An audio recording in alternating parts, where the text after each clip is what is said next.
El reciente endurecimiento de las restricciones contra la COVID-19 logró bajar las cifras de contagio en buena parte del mundo y los reclamos por una vuelta a la normalidad crecen al compás de la fatiga pandémica. Reclamos que empiezan por la reapertura de las escuelas. No solo el déficit educativo que este año de pandemia haya provocado o el estrés adicional al que están sometidos los padres son las causas. Organismos internacionales liderados por UNICEF promueven el retorno a clases preocupados por el bienestar emocional de chicas y chicos en edad escolar, basándose en la menor incidencia que el nuevo coronavirus tiene entre los menores de 18 años, al menos según datos disponibles. Pero ¿es posible el regreso a las aulas de manera segura? El cierre de escuelas también ha profundizado las desigualdades entre los niños que tienen los recursos tecnológicos para educarse a distancia y padres con tiempo para complementar el trabajo de los docentes y los que no. En casos extremos como el que vamos a mostrarle en la India, los niños menos favorecidos son otra vez víctimas. A pesar de la reapertura de escuelas en ese país, muchos no han regresado a las aulas porque sus padres no pueden trabajar y ahora son ellos el sustento de la familia. Asad Rehman comenzó su aprendizaje hace 6 semanas en esta tienda de muebles en el pueblo de Uttar Pradesh. Tiene 12 años y escucha con desgano las instrucciones. No lo está pasando bien. Quiero regresar al colegio, ver a mis amigos, no quiero trabajar aquí. Pero no tiene otra opción, igual que su hermano menor Asad, quien se incorporó hace pocos días. Ambos siguen las órdenes de su padre, Abdur Rehman. No tiene trabajo e intenta alimentar a sus 6 hijos. Con las escuelas cerradas desde hace casi un año por la pandemia, ha perdido la esperanza de que la educación pueda garantizarles un trabajo. Rehman dice que solo se preocupa por su futuro. Las escuelas están cerradas. Antes estudiaban, pero ahora no hacen nada. Les pedimos que trabajaran por desesperación. Así pueden aprender algo, con suerte ganarse la vida. Si las escuelas vuelven a abrir y dejan de trabajar, saldremos perdiendo. Ahora no supone ninguna ventaja ir a la escuela. El gobierno estatal anunció que las clases se reanudarán para los más pequeños, pero puede que Asad y Ashad tengan que seguir trabajando para ayudar a su familia. En secundaria hay clases desde octubre, pero los menores de 15 años apenas han estudiado en el último año. En el mejor de los casos, pasaron una parte del tiempo jugando con sus amigos. En el peor, se vieron obligados a trabajar o casarse. Algo que preocupa mucho a Kutubuddin Chowdhury, especialmente por los 400 niños que acudían a su escuela. Su clase es mucho más pequeña ahora. Se limita a ayudar a sus propias hijas con los estudios. Las escuelas privadas como la suya educan a la mitad de los niños de la India por poco dinero. Ahora la supervivencia del centro está en peligro. Él renunció a su cuota mensual de 100 rupias, aproximadamente $1, durante el confinamiento. Teme que muchos no puedan seguir llevando a sus hijos. La mayoría de los niños acompaña a sus padres al trabajo. Temo que el 70% abandone los estudios. Pedimos a los padres que continúen educando a sus hijos, pero dicen que no tienen dinero.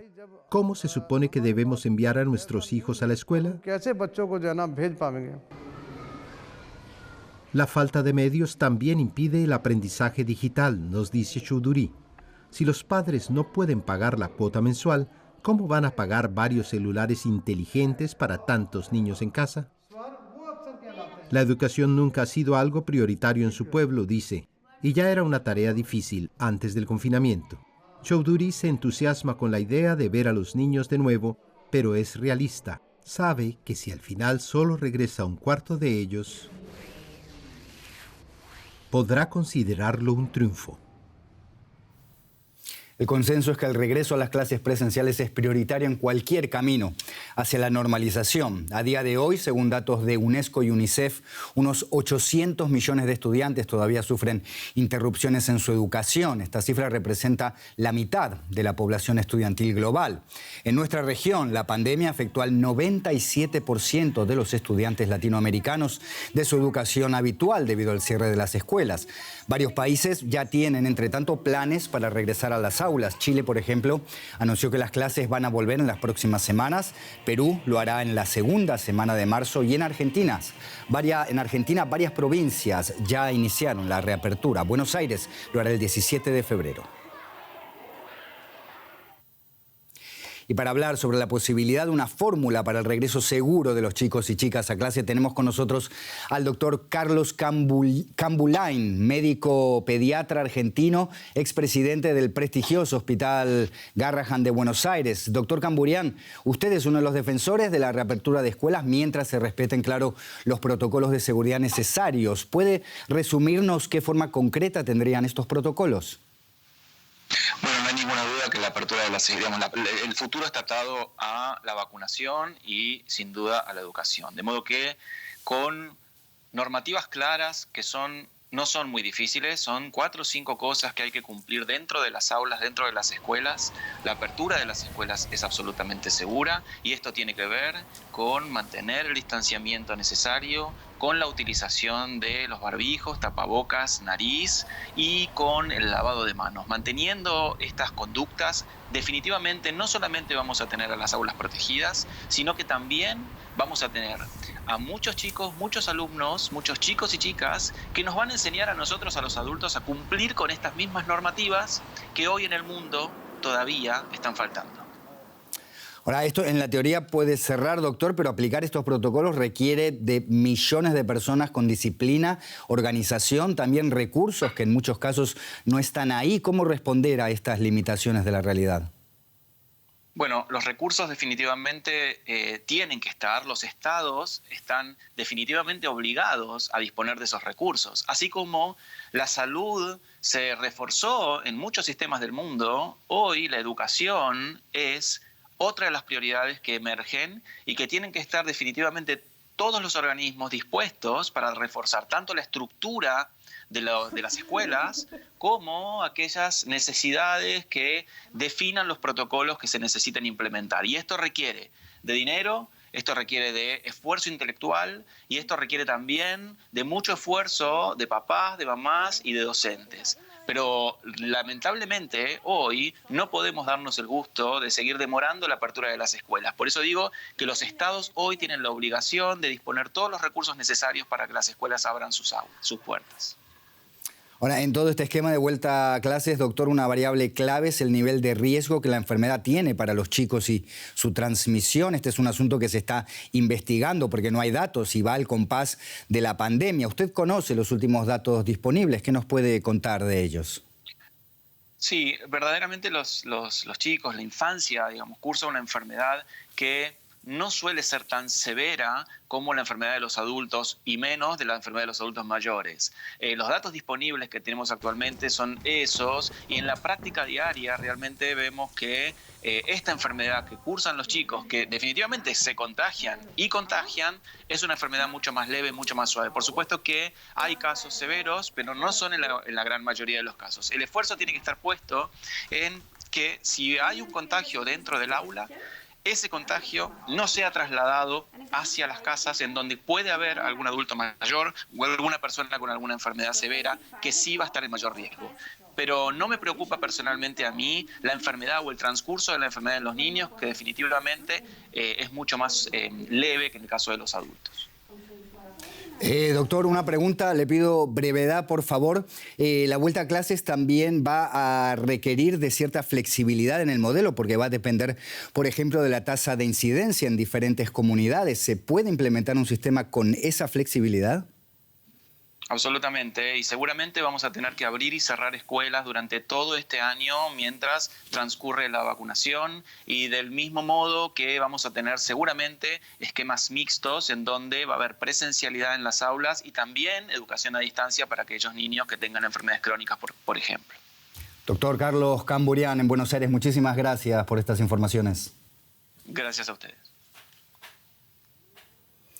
Más temas. Solo unos pocos medicamentos como el Remdesivir están autorizados para el tratamiento de los pacientes con COVID-19, pero científicos españoles tienen la esperanza de añadir uno nuevo a esta lista. Esto se produce cuando las cifras de infección en España parecen estabilizarse tras el pico de la tercera ola. Trabajo incesante durante horas. Desde la Navidad, las unidades de cuidados intensivos en España están de nuevo al borde del colapso. La situación es muy tensa en el hospital madrileño donde trabaja María Cruz Martín. Prácticamente hemos doblado nuestros recursos basales y que prácticamente está todo ocupado, tanto por pacientes COVID-19, la mayoría, como pacientes graves, pero no COVID. Estamos trabajando al máximo y al final pues esto cansa, a pesar de que creo que los profesionales en general y los profesionales sanitarios están dando la mejor respuesta que se puede dar en estas condiciones.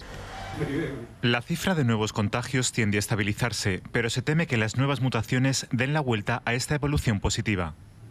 Aquí en Madrid siguen vigentes drásticas medidas como el toque de queda nocturno y la restricción de contactos. La vida comercial y los restaurantes están abiertos. En otras regiones del país permanecen cerrados. La tendencia es de endurecer las medidas para evitar un nuevo confinamiento total como el vivido en 2020. Un rayo de esperanza durante un nuevo pico de contagios. Plitidepsina, la sustancia que podría ayudar a tratar a los pacientes con COVID, obtenida de organismos marinos del Mediterráneo. Funciona de la siguiente manera, es como si el virus cuando entra en la célula necesita una fotocopiadora para fotocopiarse a sí mismo y crear partículas víricas nuevas. Pues bien, plitidepsina lo que hace mediante la interacción con su diana de la célula, con la proteína F1A, es desconectar esa fotocopiadora. De manera que al desconectar la fotocopiadora impide que el virus se replique y frena, digamos, el ciclo viral. La plitidepsina se utiliza en el medicamento Aplidin, un fármaco actualmente usado solamente en Australia en terapias contra el cáncer. En Europa se retiró del mercado. El año pasado la justicia europea revocó esa decisión. Las pruebas clínicas con ratones demostraron que la plitidepsina puede reducir la carga viral en casi 99%. Una prueba con un pequeño grupo de 45 pacientes arrojó resultados positivos. Pero los científicos se mantienen cautelosos. Hasta ahora se han dado solo los primeros pasos. Aspiran a que se realicen pruebas en grupos de pacientes mucho más amplios.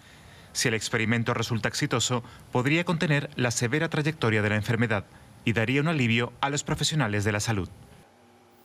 Esto fue el especial coronavirus, pero además en Deutsche Welle. Quédese.